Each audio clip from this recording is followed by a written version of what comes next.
찬양합시다.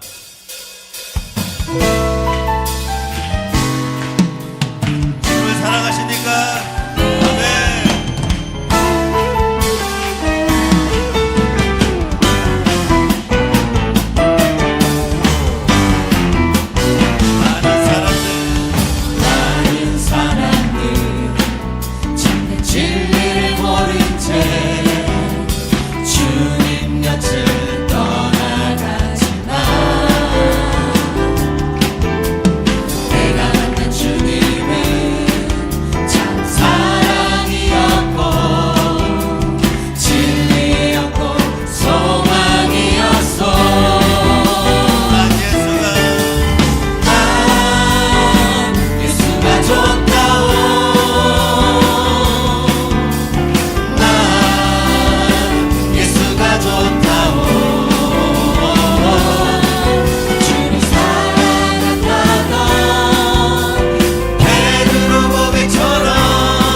일어서셔서 더 주님을 찬양하겠습니다.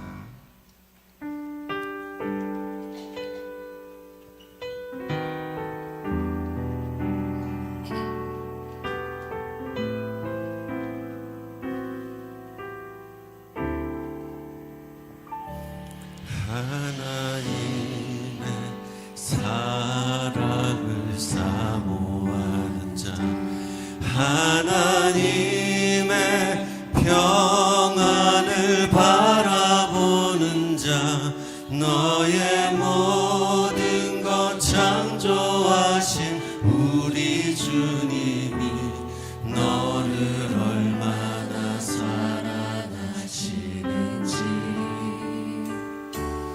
하나님께 찬양과 경배하는 자, 하나님의 선하심을 닮아가는 자, 너의 모든 것 창조하신 우리 주님이 너를 자녀 삼으셨네.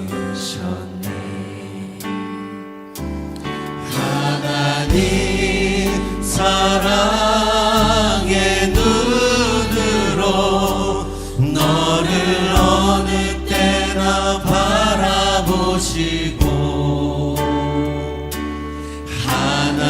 하나님인 자한 귀로서 언제나 너에게 기울이시니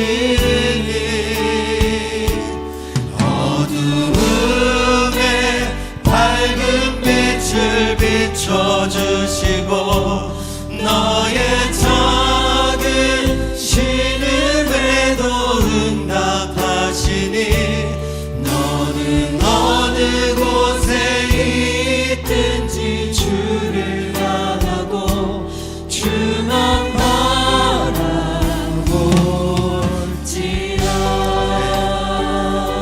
한번 더 고백합시다. 하나님의 사랑을 사모하는 자, 하나님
주시옵소서. 나의 작은 신음에도 주님 응답하여 주시옵소서. 주님께 온전히 기도하며 나갑시다. 주여 아버지. 할렐루야. 만군의 여호와 하나님, 만물을 주관하시고 세상을 통치하시는 하나님을 찬양하고 높여드립니다. 하나님의 은혜로 하나님께 예배할 수 있게 불러주시고 인도하심을 감사하며 영광을 올려드립니다. 때를 따라 햇빛과 비를 주시는 하나님, 더운 여름 비를 준비하시어 열매 맺게 하시는 것을 보며 하나님께서 시절을 따라 도우시고 예비하심을 깨닫습니다. 그런데도 세상 가운데 살아갈 때 마치 내가 내 삶을 책임지고 내 힘으로 살아가야 하는 것처럼 생각하고 예비하시고 도우시는 하나님을 바라보지 않을 때가 얼마나 많은지 모르겠습니다. 사탄을 이기시고 세상을 승리하신 하나님이 우리의 참 아버지이신데도 우리는 죄와 피 흘리기까지 싸우고 교회의 머리 대신 예수님과 한 몸을 이루고 사는 것을 게을리하고 자기의 착에 사로잡혀 내가 주인 되어 살아갈 때가 많이 있습니다. 우리를 불쌍히 여기시고 긍휼히 여겨 회개의 영을 부어 주옵소서.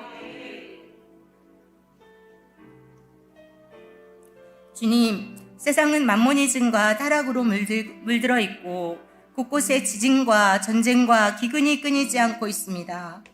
복음의 절대 가치로 세상을 보지 않으면 세상을 분별할 수 없어 세상에 눌리고 복음을 누리지 못하는 시대입니다.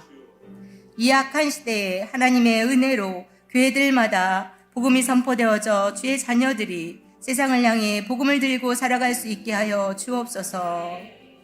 특별히 우리 예일교회에 하나님의 뜻이 있어 복음의 능력으로 사람을 세우고 하나님 나라를 확장하며 제자 삼는 세계 비전으로 같은 말, 같은 마음, 같은 뜻을 품게 하심을 감사드립니다. 우리 교회를 건강한 교회로 세우셨으니 분에게 1500 비전을 날마다 이루어가게 하여 주옵소서. 새 가족들이 잘 뿌리를 내리고 정착하여 복음의 절대 능력을 힘있게 하여 주옵소서. 또한 러브투게더가 진행 중입니다. 장결 가족을 주의 사랑으로 돌보게 하시고 장결 가족들에게 회복의 은혜를 더하시어 예배가 회복되고 하나님의 관계가 회복되게 하여 주옵소서. 주님, 강승신 담임 목사님을 위해 기도합니다. 성령 충만함으로 하나님의 말씀을 대언케 하시고 주의 사명과 비전을 이룰 수 있도록 건강을 지켜 주옵소서. 언제나 악한 영으로부터 지켜주시어 지치고 곤비치 아니하도록 성령님 보호하여 주옵소서. 또한 지혜와 명철을 더하사 모든 것을 잘 감당케 하시어 하나님께 영광이 되게 하여 주옵소서. 주의 가정을 지켜주시어 세 자녀 모두 하나님의 사랑과 도우심으로 하나님을 알아가며 역사의 주역으로 성장하게 하여 주옵소서. 양나윤 사모님 언제나 마음과 생각을 지켜주시어 지혜롭게 목사님과 좋은 동역을 이루게 하시고 사역의 능력을 더하시어 본을 보이며 달려갈 때 어깨 위에 많은 제자를 세우고 사람을 세워가게 하여 주옵소서. 주님, 필리핀에 파송되어진 이상은, 김지연, 정용준 선교사를 축복하여 주옵소서.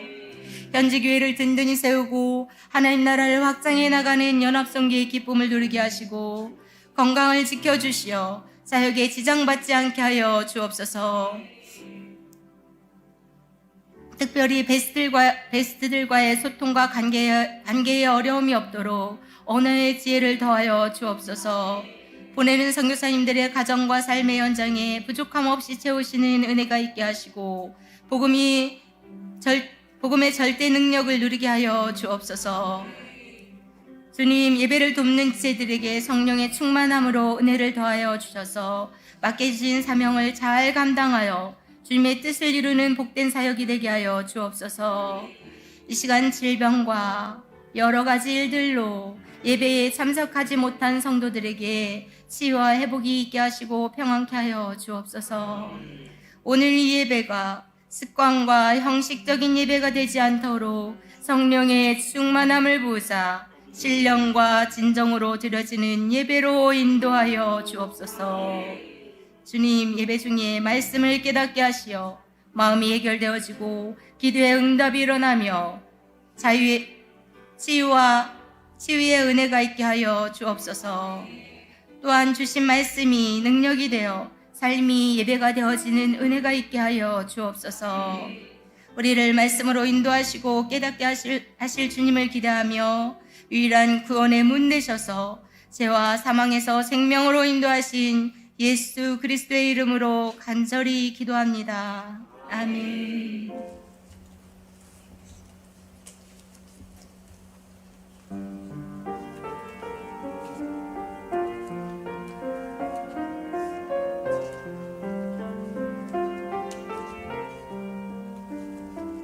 내 주를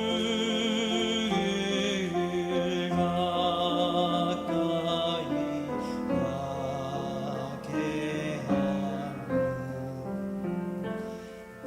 십자가 짐 같은 고생이다.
말씀 같이 보겠습니다. 누가복음 12장 6절로 7절 그리고 13절로 21절 같이 보겠습니다.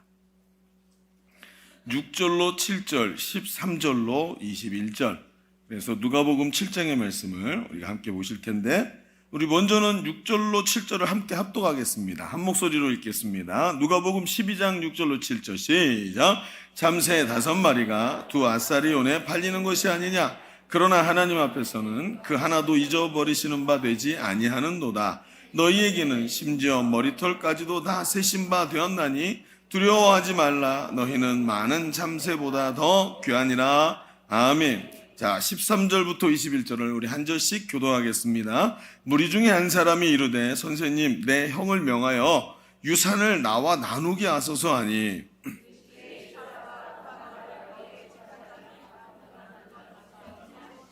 그들에게 이르시되 삼가 모든 탐심을 물리치라. 사람의 생명이 그 소유에 넉넉한 데 있지 아니하니라 하시고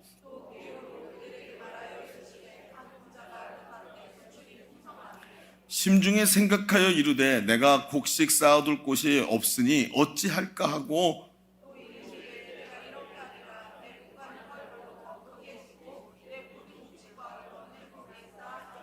또 내가 내 영혼에게 이르되 영혼아 여러 해 쓸 물건을 많이 쌓아두었으니 평안히 쉬고 먹고 마시고 즐거워하자 하리라 하되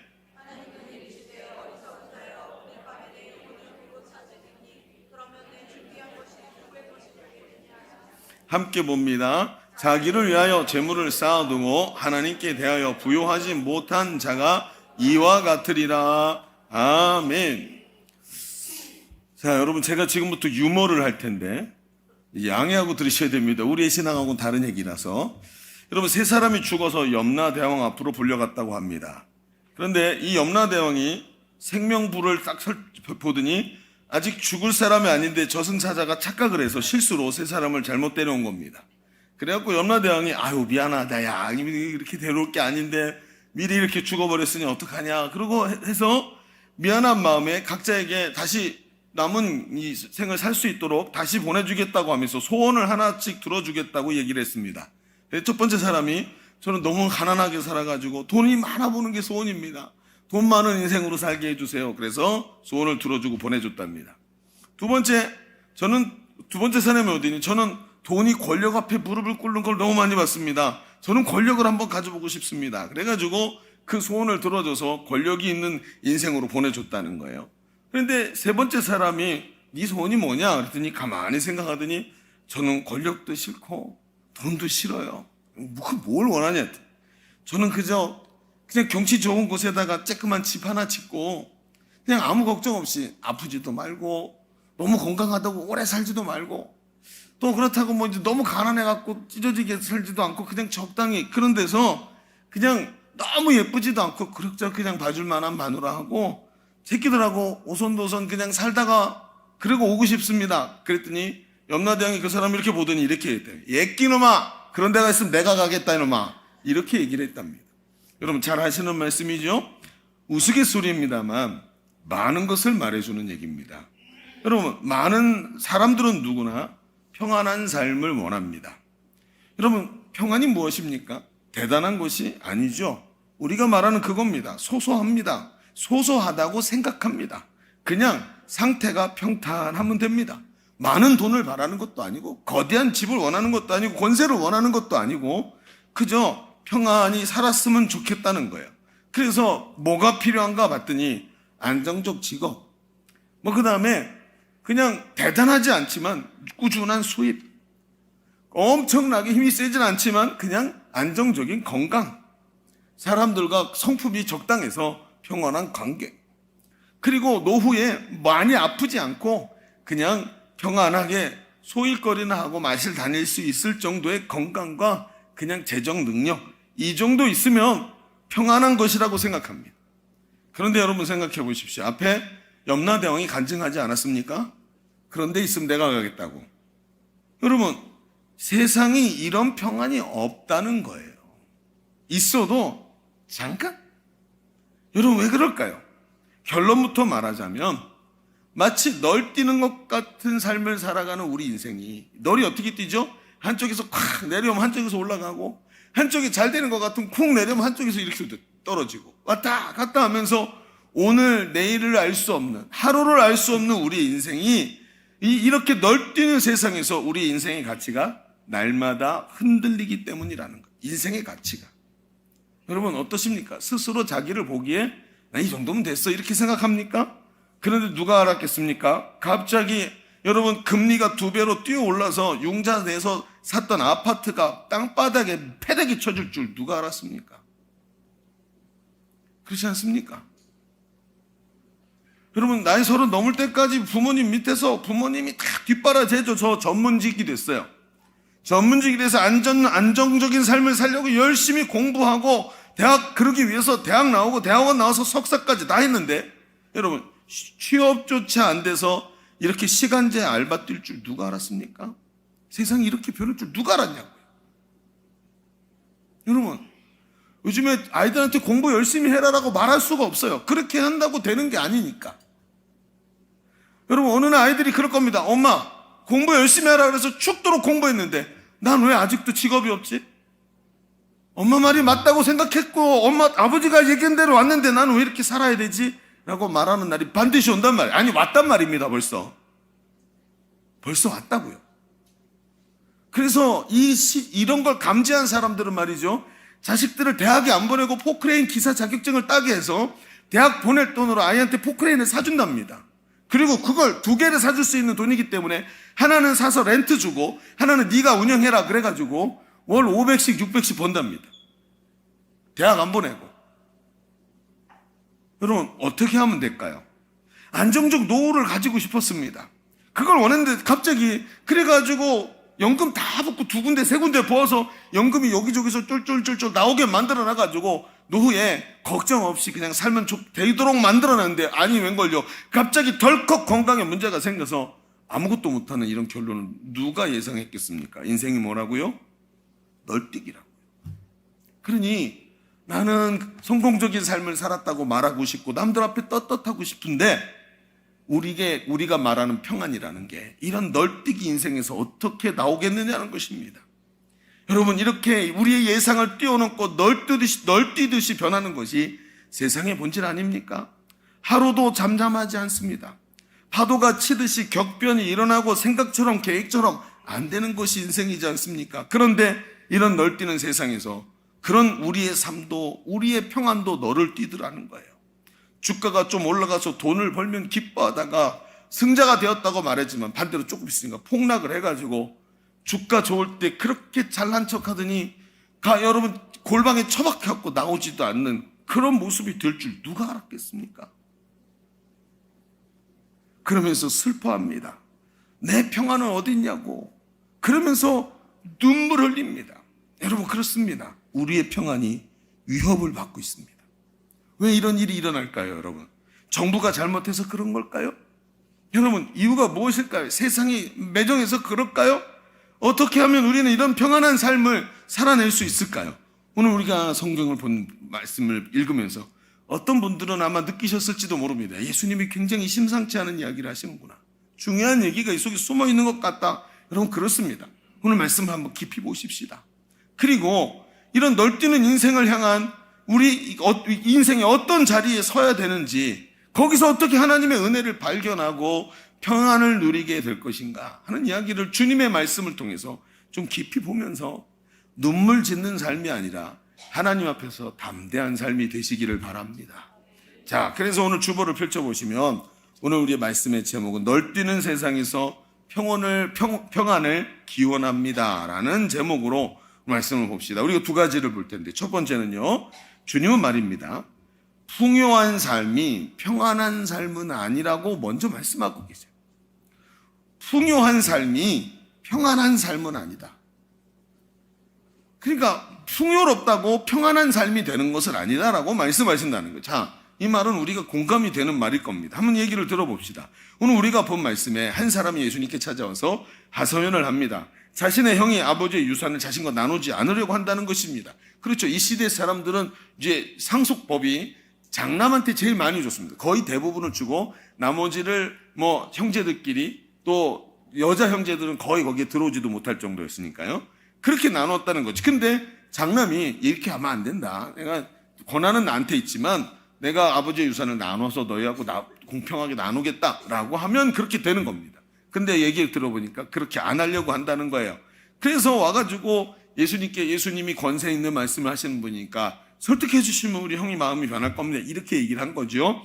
근데 예수님이 그 딱한 하소연을 듣고 공정하게 하라라고 말해주고 해결해 주시는 것이 아니라 조금 이상하면서도 중요한 말씀을 하십니다. 자, 15절을 같이 볼까요? 자, 오늘 말씀의 15절 시작. 그들에게 이르시되 삼가 모든 탐심을 물리치라. 사람의 생명이 그 소유에 넉넉한 데 있지 아니하니라 하시고. 자, 여러분 이런 얘기를 하십니다. 뭐라고요? 이게 탐심이래요. 아니, 내가 굶어 죽게 생겼는데 아버지 유산이 없어서 아무것도 없이 그냥 가난하게 살게 생겼는데 이게 탐심이라고요? 그랬더니 예수님이 사람의 생명이 그 소유에 넉넉한 데 있지 않다라고 이야기를 하십니다. 그러면서 이 말의 설명격으로 비유를 하나 드시는데 그 비유가 뭐냐면 한 부자에 대한 이야기를 합니다. 한 남자가 그때 소산이 풍성한 거예요.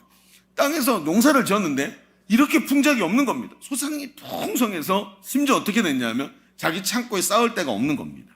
자, 그래서 어떻게 했냐면 곡간을 더 크게 지어야 되겠다라고 계획을 세워놓고 자기 스스로에게 야, 이거 봐라, 기가 막히네, 이제 내 인생이 폈다 그러면서 스스로에게 말합니다. 내 영혼아, 이제 쌓아둘 만큼 다 쌓아두고 문제와 걱정이 없으니 평안히 먹고 마시자, 마음 평안하게 살아야 되겠다, 이렇게 얘기를 했다는 거예요.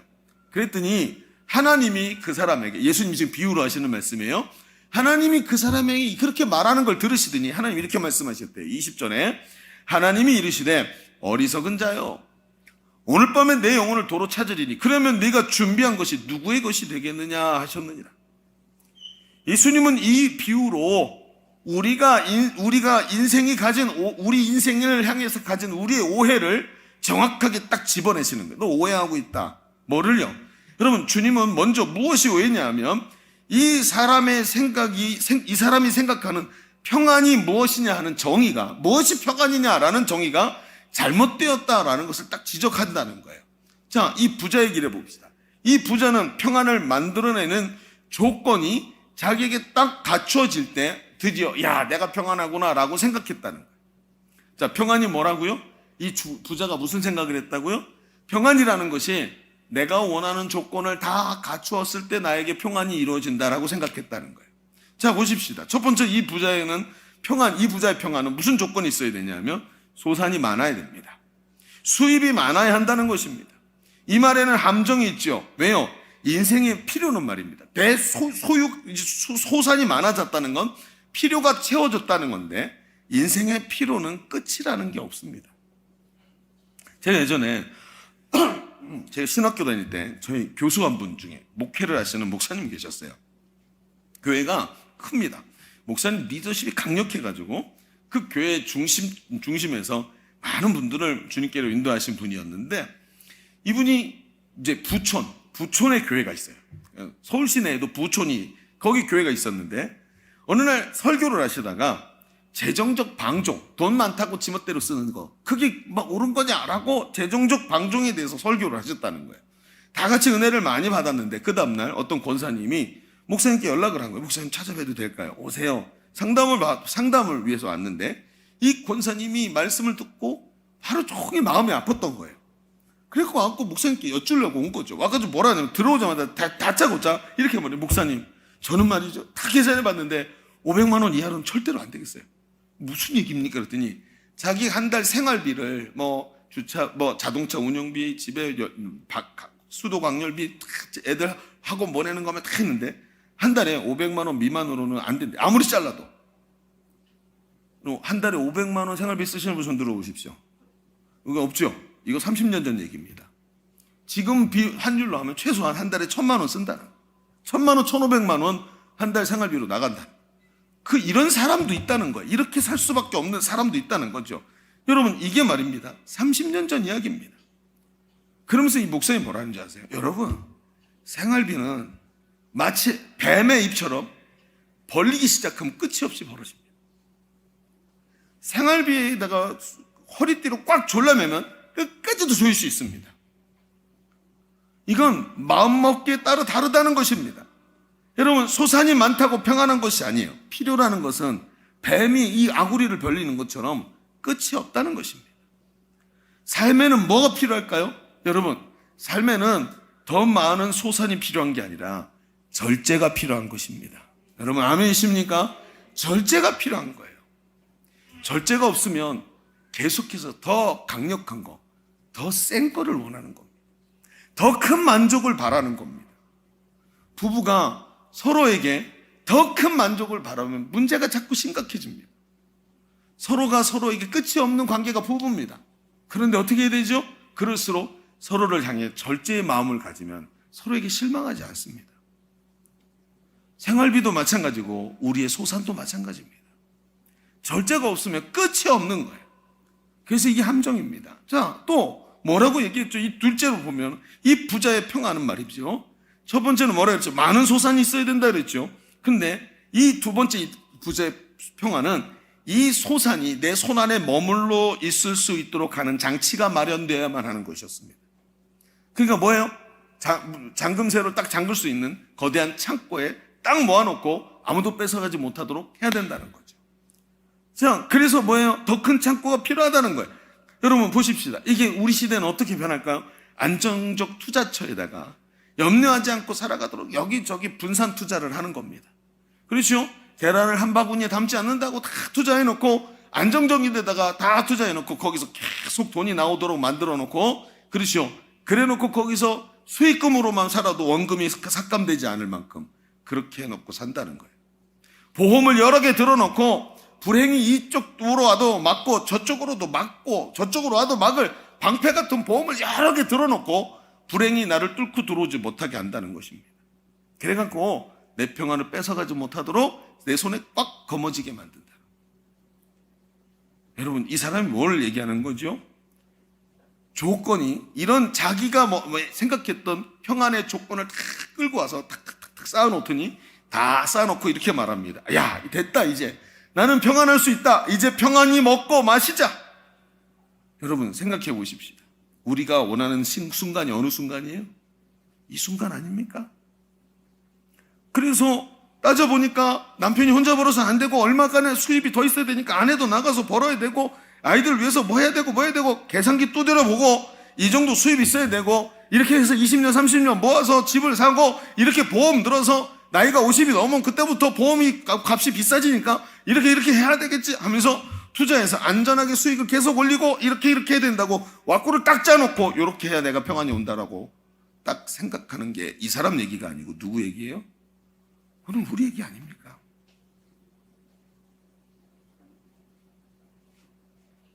주님이 말씀하십니다. 예수님이 15절에 삼가 모든 탐심을 물리치라. 사람의 생명이 그 소유의 넉넉한 데서 나오는 게 아니다. 이것이 필수적인 것이 아니고 탐심이다. 예수님이 딱 규정을 해놓는 거예요. 이렇게 여러 가지 조건을 만들어낸다고 평안한 것이 아니라는 거예요. 여러분 보십시다. 조건의 평안이 어떤 상태가 되죠? 여러 가지 조건들을 건강, 재물, 안정적 투자 막 이런 것들을 다 쌓아 올립니다. 그래놓고 쫙 올렸는데 문제가 뭐죠? 또 밑에서 하나만 쑥 빼면 올려놨던 게 와르르 무너지지 않습니까? 조건으로 쌓아 올린 평안은 그 많은 조건 중에 하나만 빠져도 무너지기 시작합니다. 건강 하나만 빼도 못 살겠다고 얘기합니다. 다른 게 다 있는데 가정의 평안을 하나 딱 빼니까 가족끼리의 가족끼리의 불화가 딱 들어가고 가족끼리 평안이 딱 빠지니까 다 술에 쩔어서 사는 거예요. 그러면서 평안이 없대요. 모든 게 다 있어도. 왜 그럴까요, 여러분?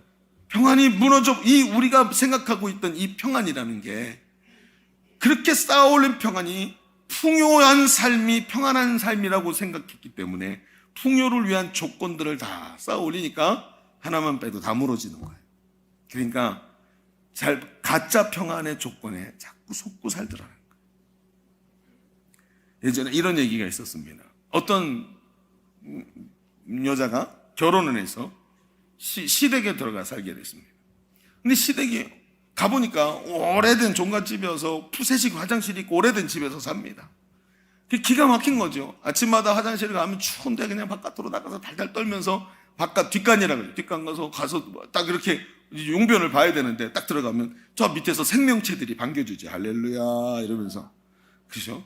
오늘도 이렇게 오늘도 좋은 하루 그러면서 그렇게 반겨주는 데입니다. 그래서 해야 되는데 얼마나 힘들었겠습니까? 근데 그게 익숙해져서 사는데 어느 날 동창회가 있어서 친구랑 만나서 친구 집에 딱 갔는데 이게 아파트의 수세식 화장실에서 사는 겁니다. 얼마나 좋은지 아침에 일어나서 춥지 않아도 화장실 갈 수 있고 깨끗한 화장실에서 사는 걸 보면서 돌아와서 그게 잊혀지지가 않는 거예요. 그때부터 여러분 이 부인의 마음속에 비전이 생겼습니다. 이산지를 내게 주소서. 노래를 부르면서 수세식 화장실 있는 집으로 이사를 가야 되겠다.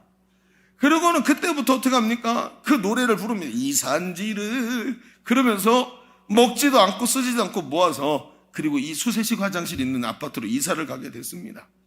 그리고 벌써 얼마나 고생을 했는지 박사가 늙었죠. 그런데 이번에 그려놓고 이제 나도 동창회 가서 할 얘기가 있으니까 동창회 딱 갔네요. 그런데 항상 동창회가 문제입니다. 친구가 뭐라 그러는지 아세요? 글쎄 고급 브랜드 아파트에 사는데 집에 화장실이 2개예요. 나는 하는데 게다가 화장실과 안방 사이에 파우더룸까지 있어. 자존심이 확 발동을 하지요.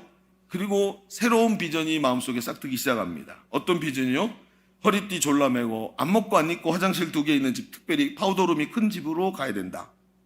그래갖고 어떻게 합니까? 고진감래 모아서 투자를 하고 모아갖고 화장실 2개인 브랜드 아파트로 이사를 갔습니다.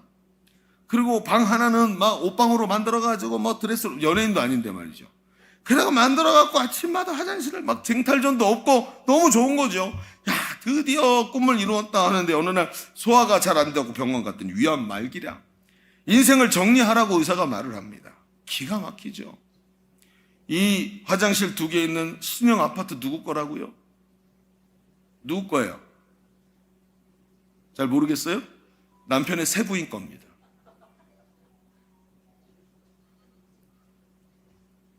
현실 아닙니까? 여러분, 주님 말씀하십니다. 조건을 쌓아 올려 만든 평안은 평안이 아니다. 그런 거 갖고 평안이라고 말하는 건 속고 있는 거, 사기당하는 겁니다. 마귀한테. 그런 평안을 원한다면 세상에 나가서 열심히 세상에서 막 목이 부러져라, 허리가 끊어져라 이래야 됩니다. 그거 하나님 원하시는 평안일까요, 여러분?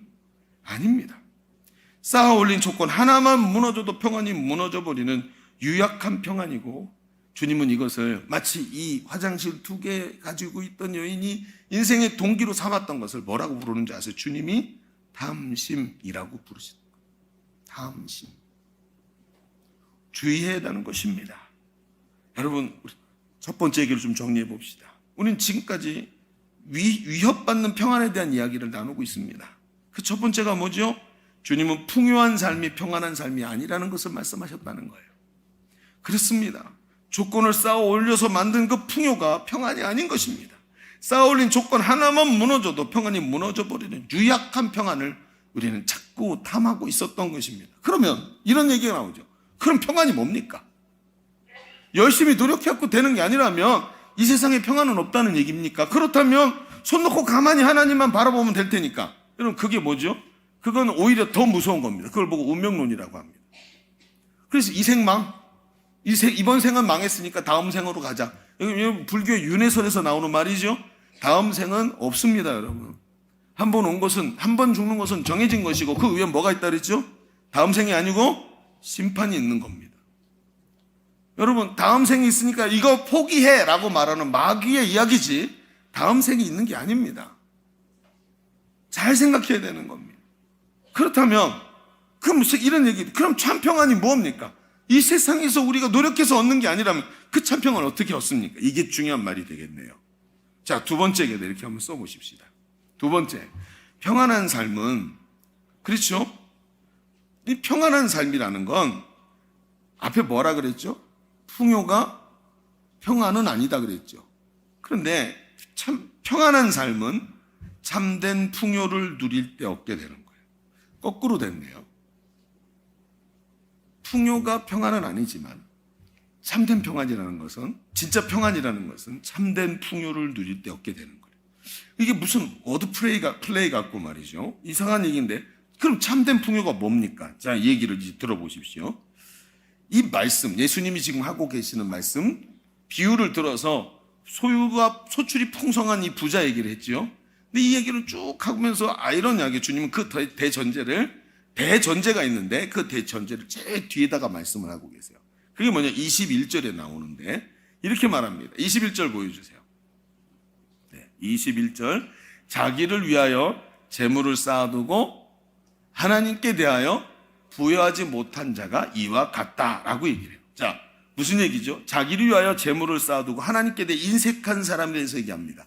이 말의 뜻은 무슨 얘기냐면 이 재물, 평안을 자기 만족을 위해서만 재물을 쓰고 하나님께 인색한 사람이란 뜻이에요. 즉, 이 말씀은 경제적 부유에서 자기 만족의 가치를 찾는 사람, 그 경제적 만족, 이 평안이 어디서 오는 거냐면 내가 원하는 걸 얻어서 조건이 쫙 있어서 야 평안하다 이게 아니라, 여러분 여기 내가 물이 있으니까 평안한 게 아니라 이런 뜻인 거예요. 아, 나는 말이야 얼마나 대단한 사람이냐면 다 물도 갖다 바치는 인간이야 내가. 이걸 말하는 거예요. 물이 있어서 평안한 게 아니라 이 사람들이 나한테 물 갖다 바치는 대단한 사람이야, 이런 뜻을 가지고 있다는 거예요. 그래서 이 사람이 갖고 원하고 있는 평안은 이 평안한 자기 자신을 과시하고 싶은 이야기들을 여기 심고 있다는 것입니다. 여러분 이 말씀이 지금 누가복음 12장 전체의 주제예요. 왜요? 자, 우리가 지금 12장을 읽었죠. 근데 12장은 뭐로 시작하냐면 바리새인의 외식에 대해서 예수님이 지적하는 장면이에요. 바리새인이 누굽니까? 바리새인은요 율법에 철두철미한 사람입니다. 이 사람들은 밥 먹는 거 중요하지 않아요. 굶어도 상관없어요. 근데 이 사람들은 뭐냐 하면 내가 하나님 앞에서 율법을 철저히 지킨다는 게 이 사람들의 자부심이에요. 자기 존재 이유예요. 예수님이 지금 이걸 지적하고 계시면서 이 얘기를 시작하는 거예요.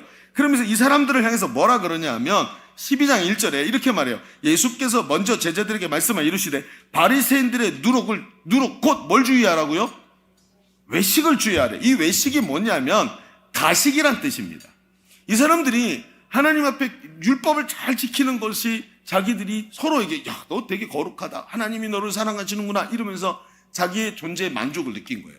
근데 그렇게 늘 살 수 있나요? 못하잖아요. 남들한테 더 멋진 모습을 보여주니까 어떻게 어느 정도였냐면 유대인들은 시간에 맞춰서 기도를 하죠. 지금도 이슬람 사람들 그렇게 하죠. 기도 시간대쯤 돼가지고 멋지게 거룩한 제사장의 옷 비슷한 걸 입고는 사람 많은 시장 근처를 어슬렁거리다가 시간 됐네 그러면서 사람 많은 데서 두 손을 펼고 기도를 하는 거예요. 두 손을 펴고. 그러면서 자기가 거룩한 자라는 것에 대한 자꾸 자기 피하를 하는 거예요. 이걸 뭐라 그랬냐면 실제로 자기 삶은 그렇지 못해도 겉으로 자꾸 그렇게 표현해내고 사람들한테 칭송받고자 하는 것을 외식이라고 예수님 표현하는 거예요. 지금 이 12장 전체가 뭐에 대한 얘기죠?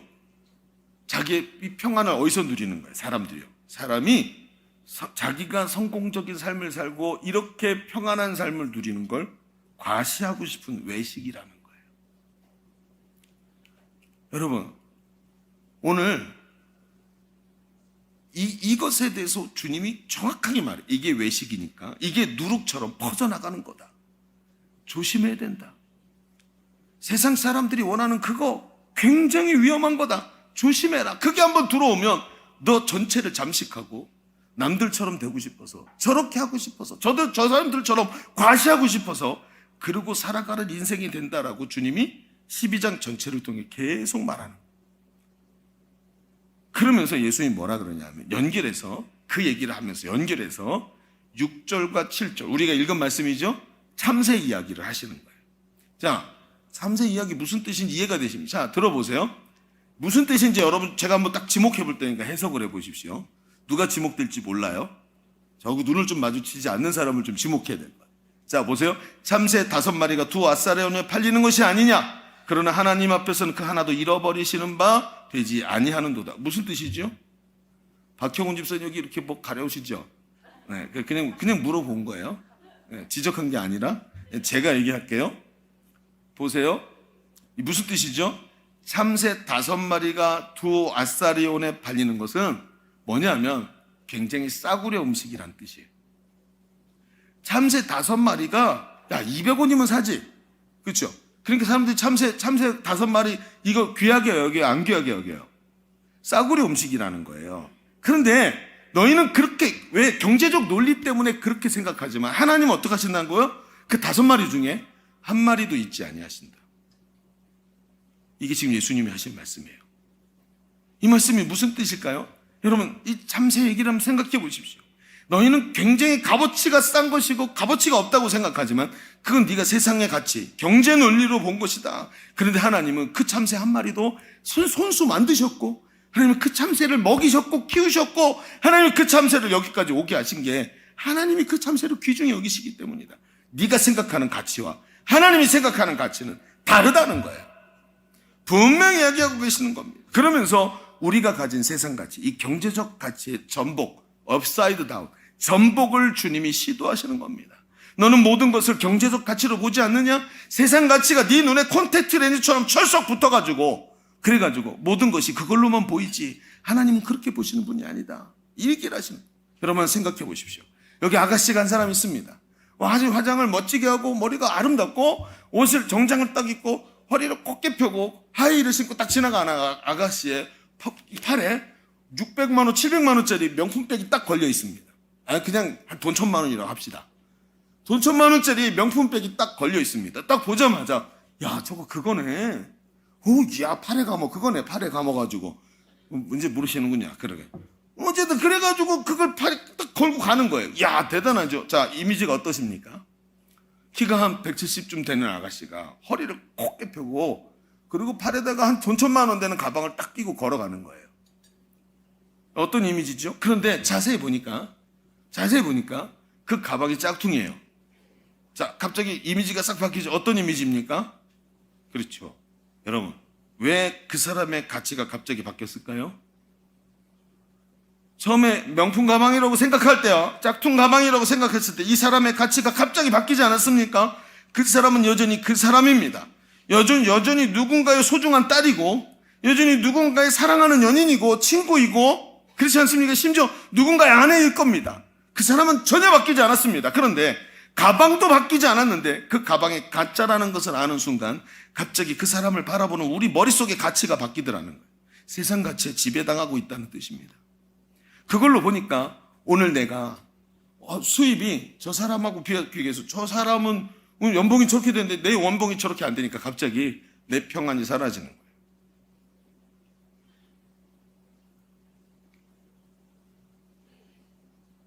무슨 얘기인지 아시겠습니까? 남 얘기가 아니란 말입니다.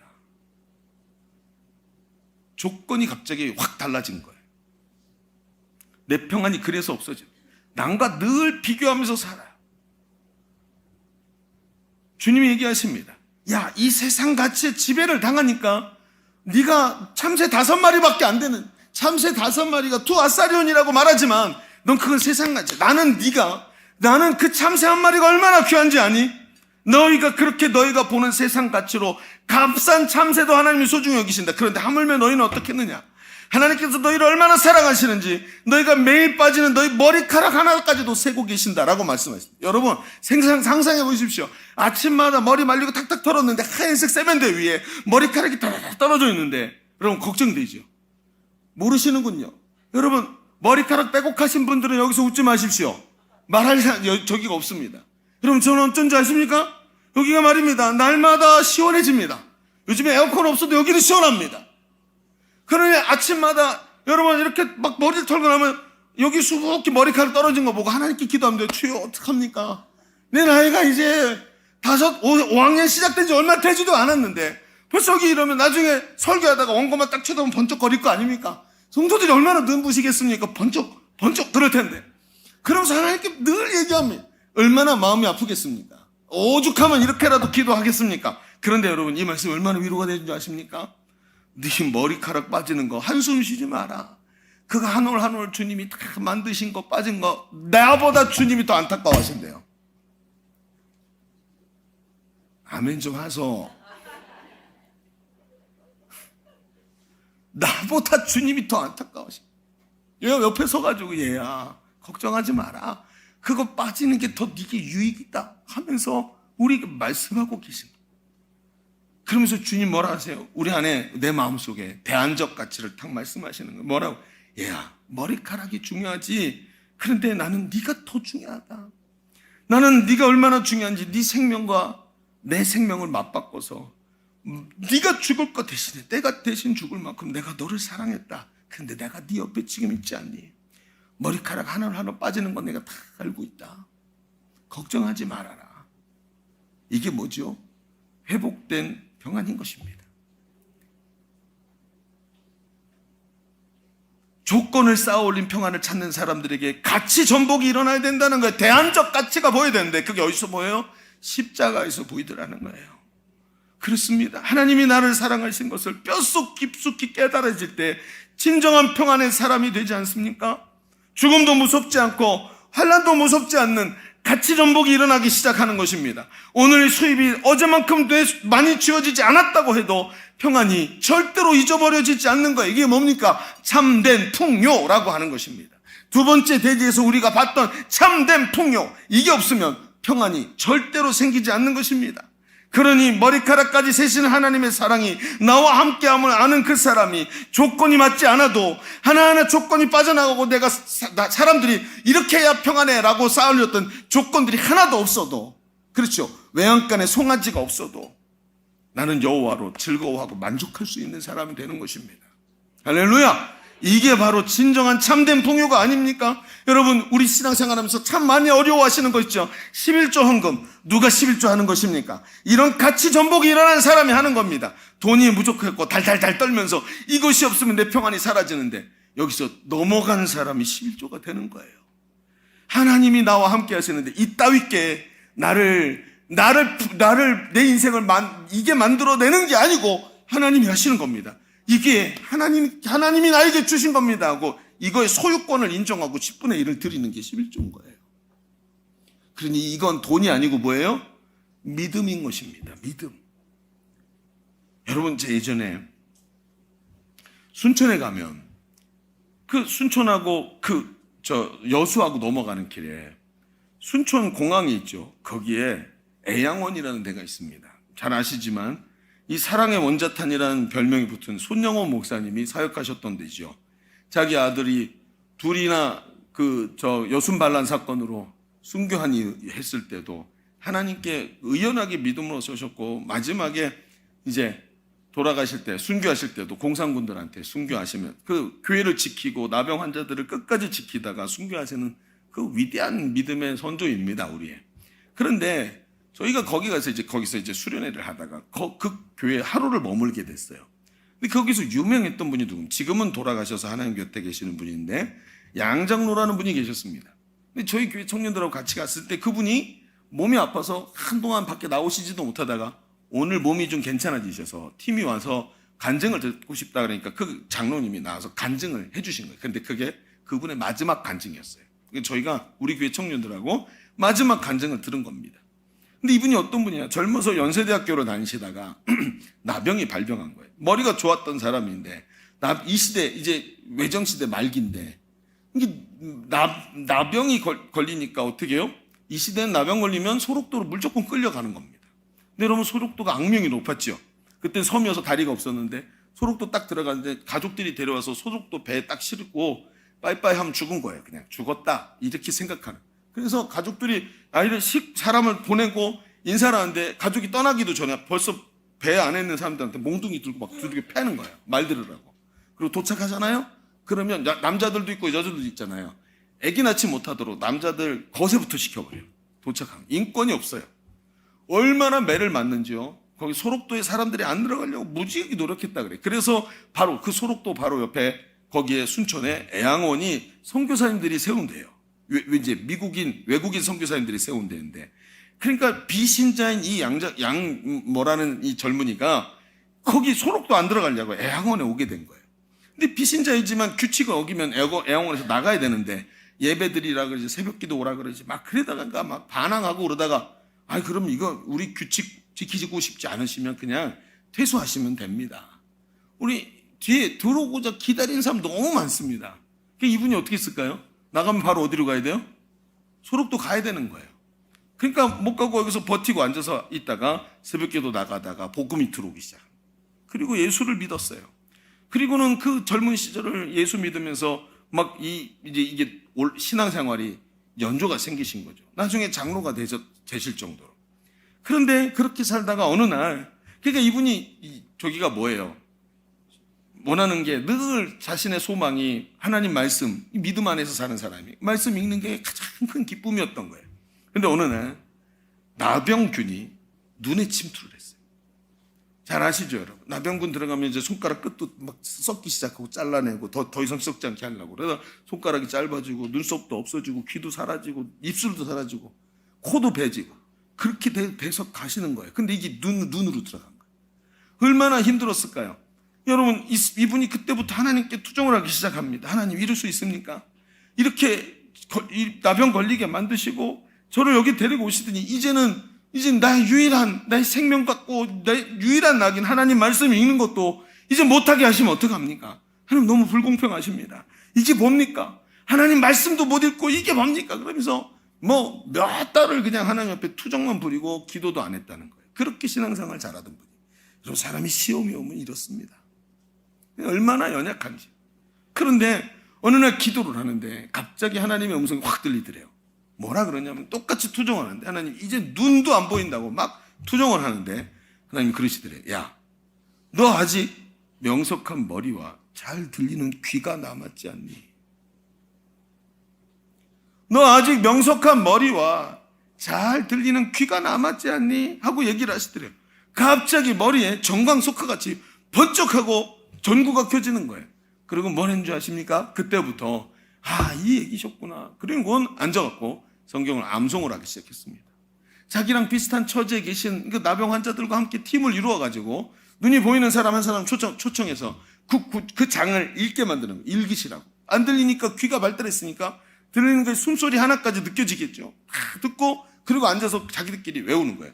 다 외우셨나요? 그러면 네. 그럼 같이 한번 쫙 그 장을 외우고 그리고 헤어지는 거예요. 그렇게 하면서 평생을 그 나머지 여생을 살아가는 겁니다.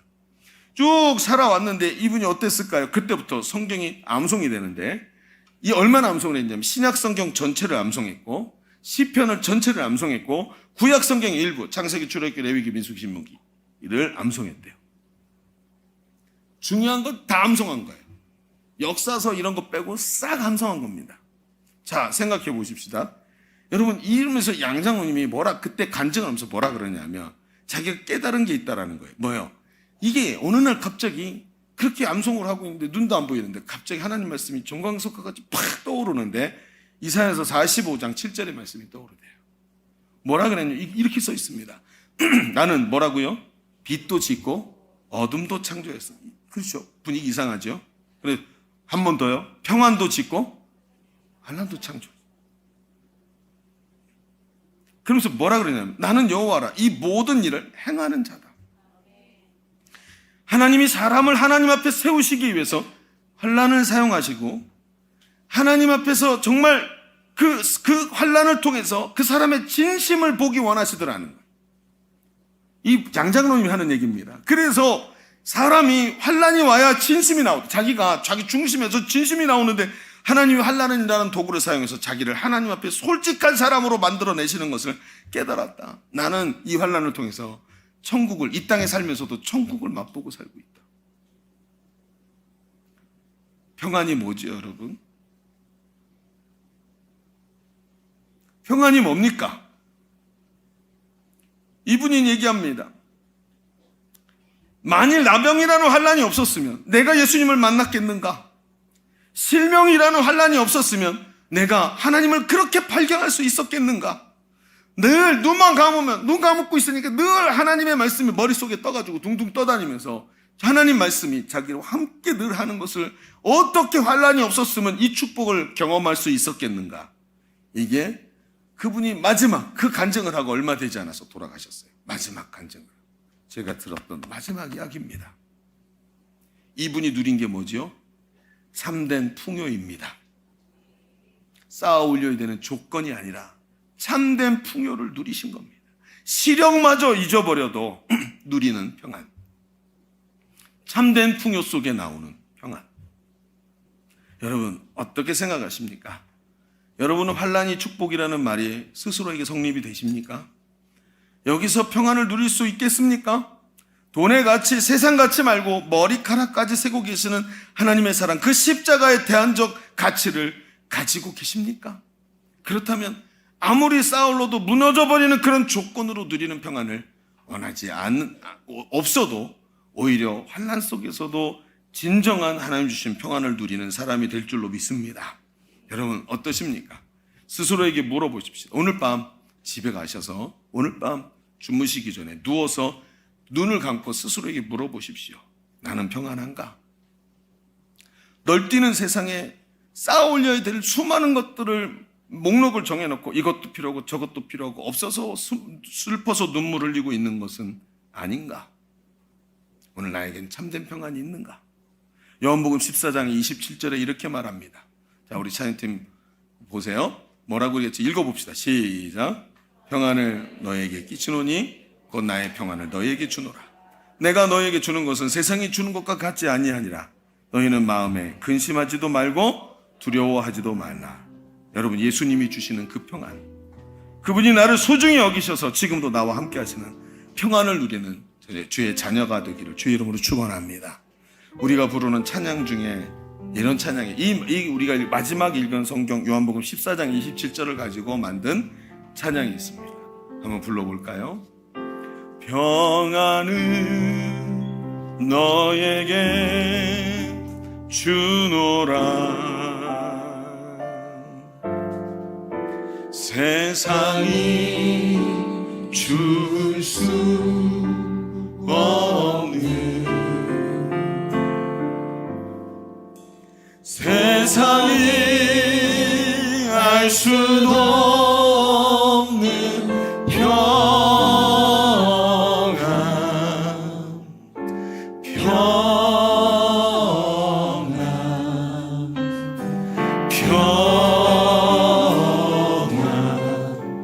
평안을 내게 주노라. 우리 목소리 높여서 평안을 내게, 평안을 너에게 주노라. 세상이 줄 수 없는, 세상이 알 수도 없는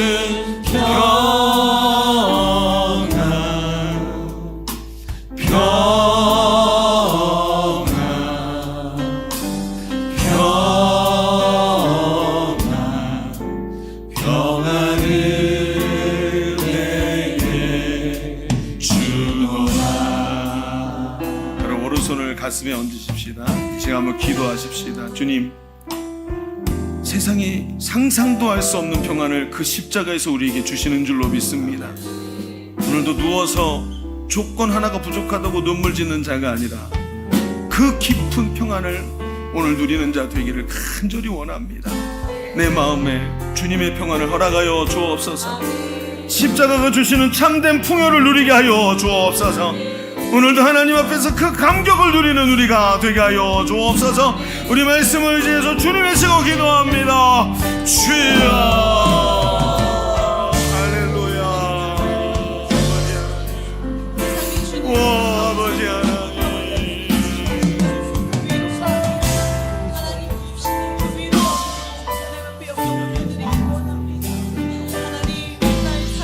오 하나님,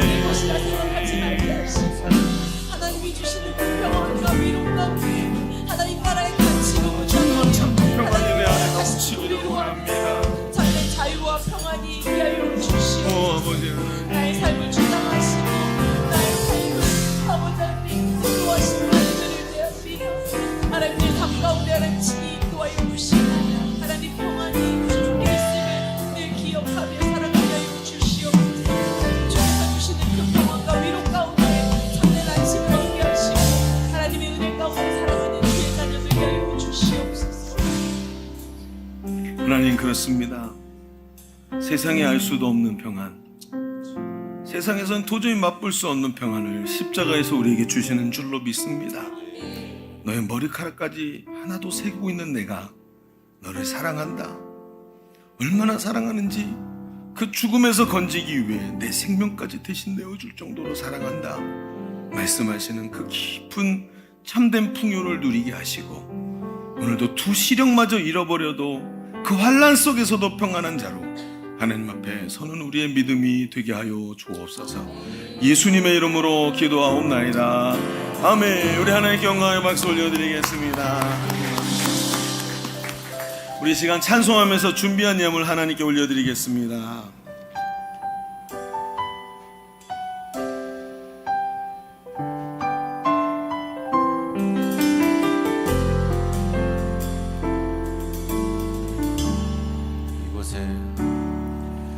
이곳에 임하신 하나님 나라 가난한 마음으로 바라보리라.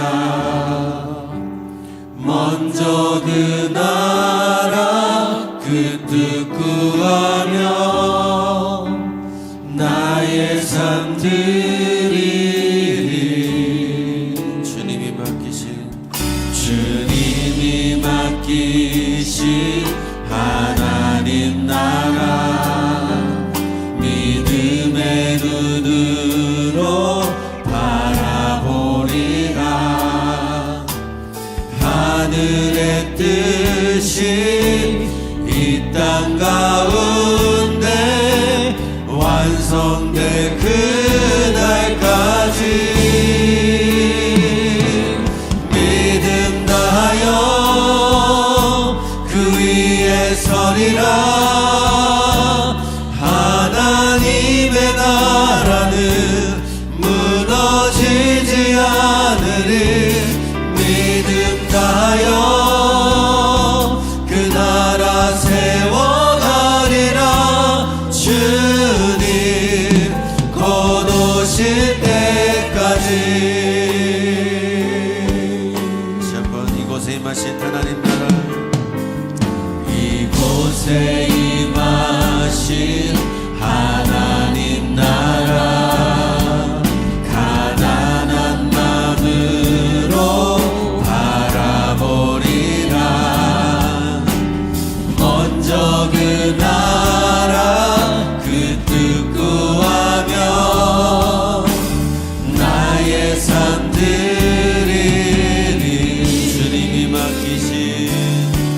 주님이 맡기신 하나님 나라 믿음의 눈으로 바라보리라. 하늘의 뜻이 이 땅 가운데 완성될 그날까지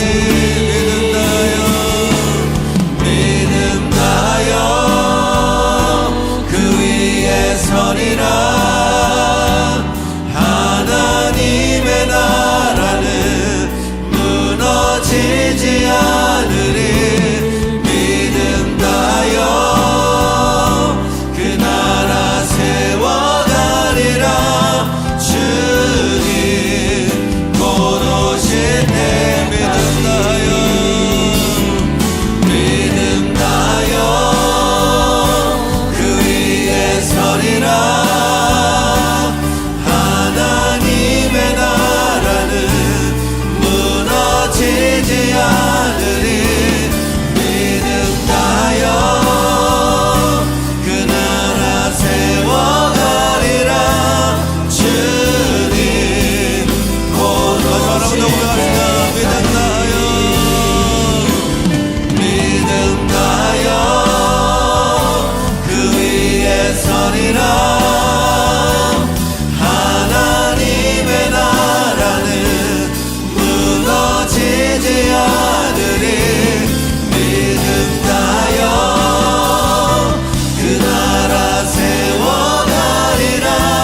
주님 곧 오실 때까지. 주님 곧 오실 때까지. 주님 곧 오실 때까지. 아멘. 할렐루야. 기도하겠습니다. 하나님 감사합니다. 오늘 하나님 앞에 예배함이 이렇게 즐거운 것을 또 한 번 경험합니다. 주님이 나를 얼마나 사랑하시는지 하나님 나는 그걸 모르고 세상의 조건들을 모으고 또 모아야 되는 줄 알았습니다. 하나님, 아무것도 없어도 5마리가 두아사련을 팔리는 참새까지도 하나님 그렇게 아끼시는데요, 나를 얼마나 사랑하시는지 아들까지 내어주신 그 사랑을 오늘도 깊이 깨닫게 하여 주시옵시고, 그 사랑의 감격, 오늘 풍요가 나의 풍요가 되어서 하나님 앞에 그 풍요로 하나님 평안을 누리는 나의 삶이 되게 하여 주옵소서. 오늘도 예배하면서 하나님께 정성을 다하고 모아서 올려드리는, 사랑하는 주님께 올려드린 귀한 예물이 여기 있습니다. 하나님, 이 예물을 받아 주옵소서. 우리의 주권을 주님 앞에 올려드렸사오니 주님 받으시고 우리의 주인 되셔서 우리의 삶을 다스리시고 주의 뜻 안에 우리가 있는 삶 되게 하여 주옵소서. 한 주간도 주와 동행하게 하시고 한숨 자는 곳, 눈물 짓는 곳이 아니라 주님이 나와 함께 하셔서 환난 속에서도 하나님 나라를 보게 하시는 아름다운 삶이 되는 한 주간 되게 하여 주옵소서. 하나님께 영광이 되기를 원하오며, 이제는 우리 구주 예수 그리스도의 은혜와 아버지 하나님의 지극하시고 만극하신 사랑하심과 성령님이 내주하시고 교통하시며 함께 하신 은혜가 오늘 모여 예배하는 모든 성도들 머리 위에, 저들의 삶과 가정 위에, 자녀들 위에, 그리고 주가 핏값으로 사신 주의 몸된 교회 위에, 열방의 선교사들 위에 이제로부터 영원토록 함께 계시기를 간절히 축원하옵나이다. 아멘.